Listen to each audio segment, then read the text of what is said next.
What is going on, everyone? It's Mr. Uzi here, and today we are taking a look at a monitor. Now, you've probably never heard of this brand before. Fair warning, it's a Korean brand, so don't be alarmed. But we are taking a look at Mbest's 27-inch 144Hz IPS and FreeSync panel. Now, that's a mouthful.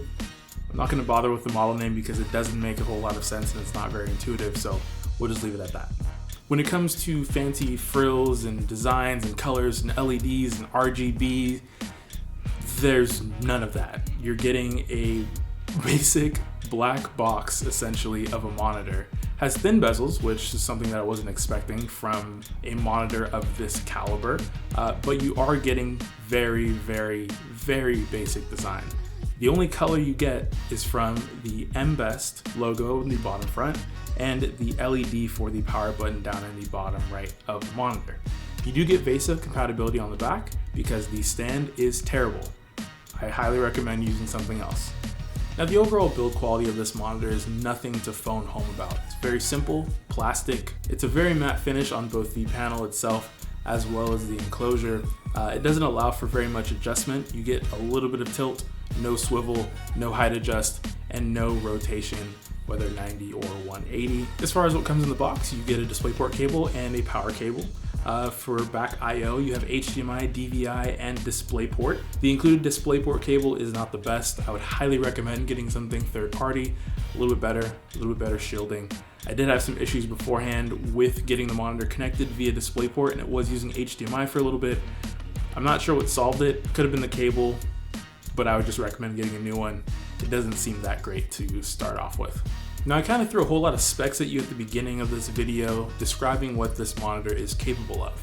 Now, you are getting 144Hz refresh rate, so if you do any high refresh rate gaming, whether it is at 1440p, if you do have a machine that can push 144Hz, 144 frames a second at that resolution, you could also knock it down to 1080p if you have something that's not as powerful.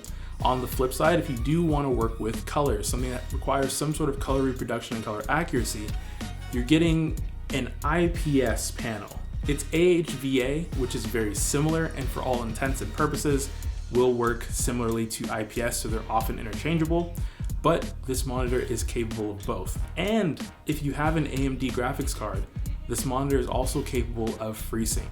The monitor does well for just about all the tasks that I throw at it. If I do want to do some gaming at 1440p, I can chuck whatever I'm playing over to that monitor. Now, the colors coming right out of the box are not the best, but you can tweak a lot of them. You can also tweak the display and get it more accurate if you have something like a colorimeter. Now, when it comes to the menu system of this monitor, it's not the best. I also don't like the button placement, it being on the bottom side of the monitor rather than on the front side. I much prefer front side buttons that align with the actual menu items that you're toggling. It just makes it easier to maneuver through the menu and to tweak those settings. But overall, it's doable, just not the best experience. Now, there are a couple of concerns when buying a monitor from a brand that you're not very well acquainted with, especially when they reside in another country, and that's going to be customer service after you buy the product. Now, in terms of getting the product that you ordered and making sure it arrives in working fashion, if you do buy from eBay or Amazon, you are guaranteed some sort of buyer protection to make sure you're getting what you ordered. But when it comes to support after you purchase the monitor, anything that goes wrong or some things that you may not understand that can't be explained through the manual, which is very sparse, by the way, you will be relying on getting in touch with the company, which is very hard to do. There's not a whole lot of contact information, and you're dealing with somebody or a team of people who are in a different time zone.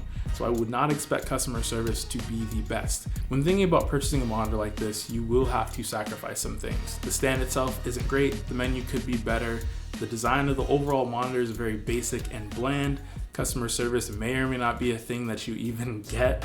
Quality assurance is not guaranteed since it's not a well-known brand. Now, if some of those things don't matter to you and you're willing to bite the bullet on a monitor like this, I don't think that you'll be disappointed, unless of course you wanted RGB lights all over the monitor, which you're not going to get from this. But anyway, guys, thank you for watching. I hope you enjoyed it. I hope you enjoyed it better than the last monitor review that I did. If you know what I'm talking about, you've probably seen it at this point. If not, that's perfectly fine. Hit that thumbs up button if you like this one. Hit the thumbs down button if you didn't. Please leave a comment down below if you are thinking about buying a new monitor, or if you even heard of this monitor before watching this video. Let me know in the comments below. Anyway guys, thank you for watching. Hope you enjoyed it. Be sure to subscribe if you haven't and hit the bell notification so you're aware of new uploads whenever they are sent up to the cloud. And I think that's going to be it for this video. I'll catch you guys in the next one.